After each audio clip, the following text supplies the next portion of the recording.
This is Nazik al-Mala'ik, and I mean the influence, I have to go back a bit about al-Rusafi and al-Zahawi. Those are the two poets who, in addition to Hussein al-Rahal, the Marxist thinker, two poets contributed to support Iraqi women in their struggle. And they were really highly outspoken, though there was at that time, it was a conservative society, but those two poets, al-Zahawi and al-Rusafi, were themselves from religious conservative families. So Muslim conservative families also contributed toward the pushing of women to education. So they were really what they associated the liberation of women and gaining her right in education and work with the advancement of the nation as a whole. So from the beginning in Iraq, the liberation of Iraqi women, gaining her rights, being an integral part of the liberation of the nation itself, from occupation plus the advancement as a whole. So it's very difficult nowadays when you see it. If I move now to under the occupation nowadays, and we see the work of women organization and what I call colonial feminists, when they start working on the fragmentation of issues. So they are separating, they say, well, they talk about violence against women, but ignoring the source, the real source of violence against women. They do not, they keep silence, complete silence about occupation as a source of violence. So all what they concentrate on is violence by male in society, by men in society against women, but they don't look at the overall picture of violence. They don't consider poverty as violence against women. They don't think the sinking of economy is violence against women. In this sense, they are separating women, almost dividing society and the fragmentation of big issues into smaller and smaller in a way to control, to gain control to the whole, on the whole society.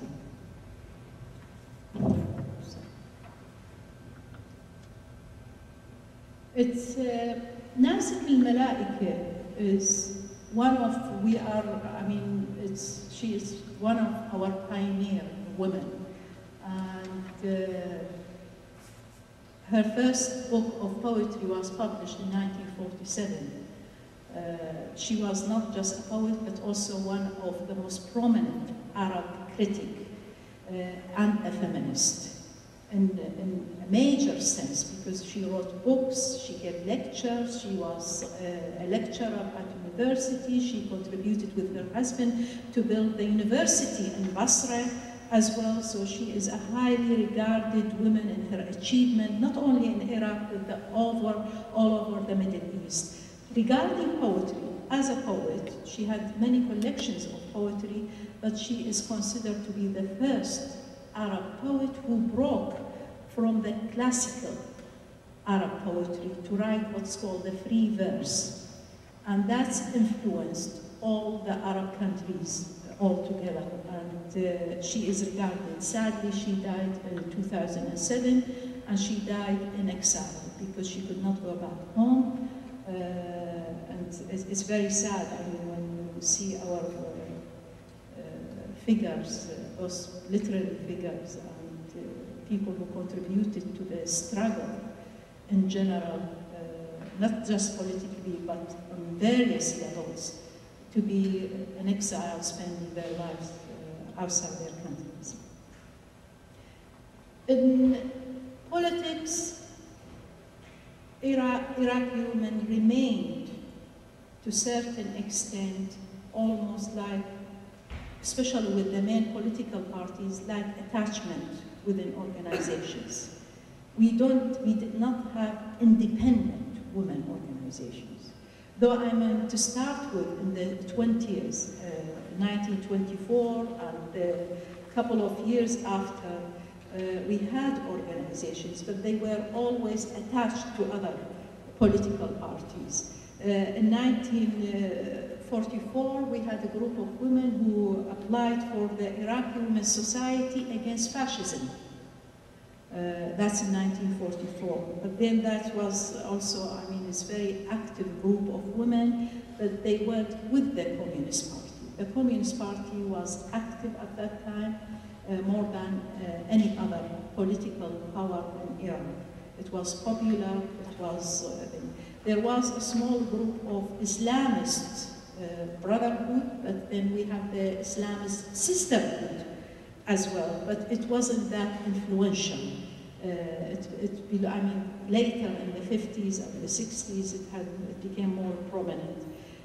So this group of women developed and is joining the international movement, the Democratic Union, and also, I mean, in the 40s, and we started to see that there were women started to be arrested politically.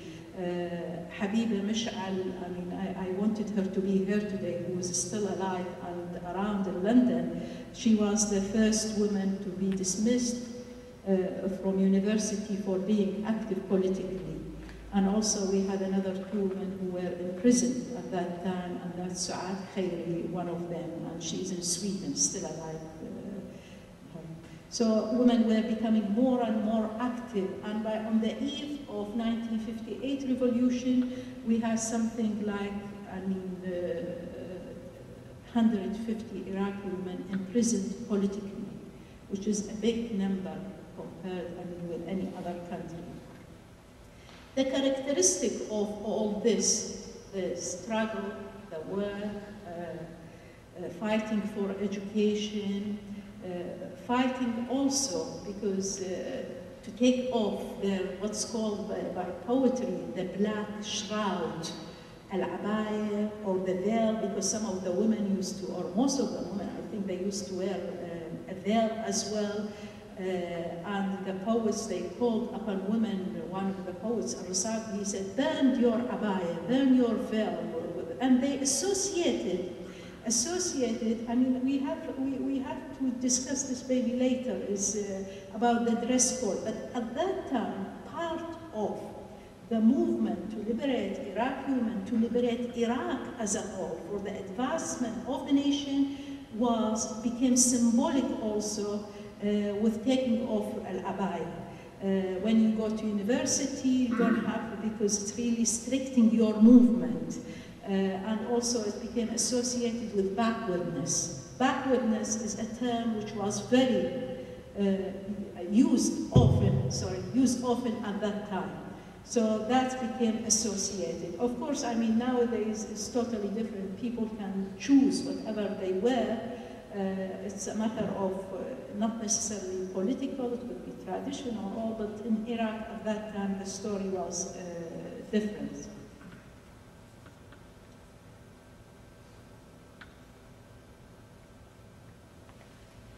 This is again Nazi time, because we don't have that many of her photos.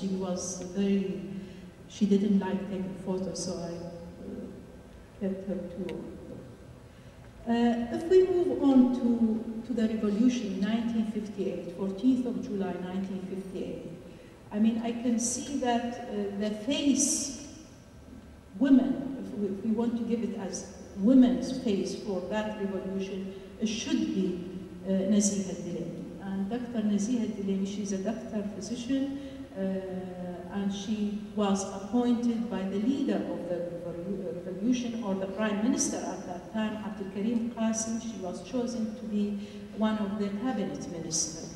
And she was a communist, so she was the only person to represent the Communist Party within the government at that time, and she continued for a second, like reshuffle of the ministry, the cabinet ministry, she continued to do that. And she played very important role, historically, I mean, should be acknowledged, in, nowadays you hear about Sadr City, and she supervised the building and making it modern. The building of Sadr City, it used to be a Thawra, the revolution. city and changed later to Saddam city under the Ba'ath regime, and then changed to Sadr now under the occupation. So she was really played a major role in supervising